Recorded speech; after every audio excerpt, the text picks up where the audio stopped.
John Thompson, he touched a lot of lives. I can say that. So we put the setting in the book. We made it Georgetown, in honor of him. We talked about Coach Thompson because, we personally know a few players that have actually played for Coach Thompson. And we just wanted to give him his just due because he is definitely one of the mentors that helped shape the lives of many young black men coming through the sport, especially in that era. Salute to him and his family and everybody that came from that lineage. So we wanted to make sure that he was highlighted properly in the book, most definitely. That's a powerful tribute. You honored him well. So, thinking about your long term vision, where do you see the For the Love of the Game series going next? And what do you hope readers carry with them after this chapter? Well, this is a three-part series, so this is only book one. So you're gonna follow the characters through. Obviously, they you in the first book it's them like in high school through college. You're gonna follow that journey. Them being professional players or things that they do. I don't want to give the whole plot away, but you're gonna see them grow up. Become young men. So that's book one. Book two follows them in adulthood, but in a different light. So in book three, you're going through the evolution of where they began to where they end up, and how everything is circular. It's up to you, the individual, to make the change for you to be able to go left or go right or go straight. It's always going to be on your shoulders, the accountability piece. Now, the support that you get for the decisions that you make, that is where it becomes a very important decision. That's a theme that's throughout the book. You always gonna have to make a decision. And you know what? That's what our lives were back then. So we had to make sure that each time that we made a decision, it was gonna be the right decision. Because back then, when we were coming up, it was you wanted to make it home.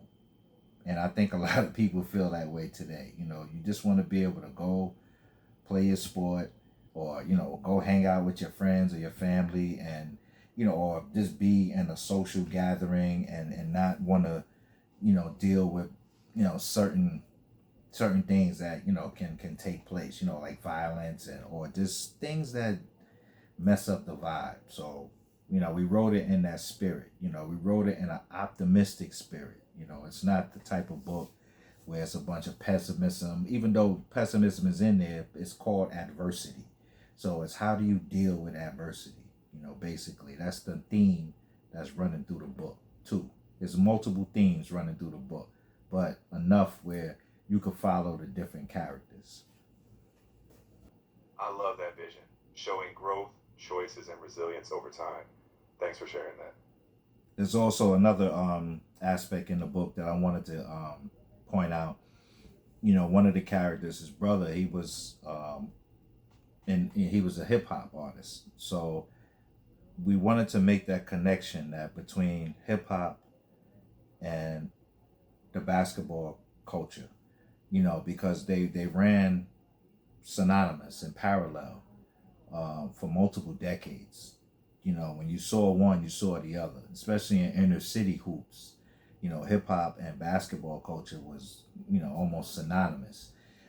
So the character in there, Masterson, is actually the brother of Malik. So he's in the hip hop group, and they're trying to do their thing, and you see their struggles to maintain their integrity, to make sure that they get their message out there.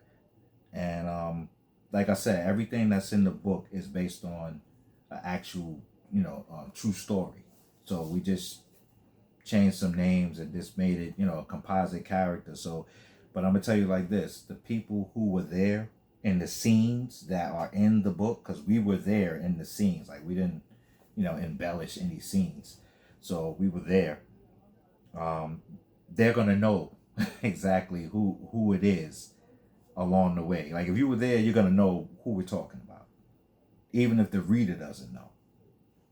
That personal authenticity shines through, and I'm sure those who lived it will feel that. I want them to I feel that. I mean, we kept it authentic because I'm not gonna say that it's easy to write a fiction book because it's not. To write a fiction book is one thing. You have to use your imagination in a different way. But when you're writing a nonfiction book, this type of book where you're recalling events and who you were with and what happened and all of these things and looking at different points of view from the same space, that people share, it's difficult, because you got to get it right.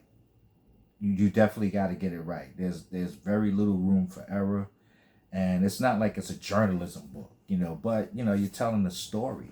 So when somebody reads that story, it needs to be engaging, which it is. Like, we put a lot of things in there because it was some scenes in there that where we were in hip hop concerts or like early part of hip hop, 1993, 1994.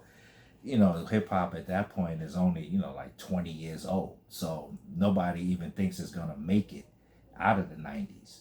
So, we had to mix in some of that with the things that were going on in the 2000s. So, because this book is, For the Love of the Game, is about paying homage to those who are pushing the culture forward.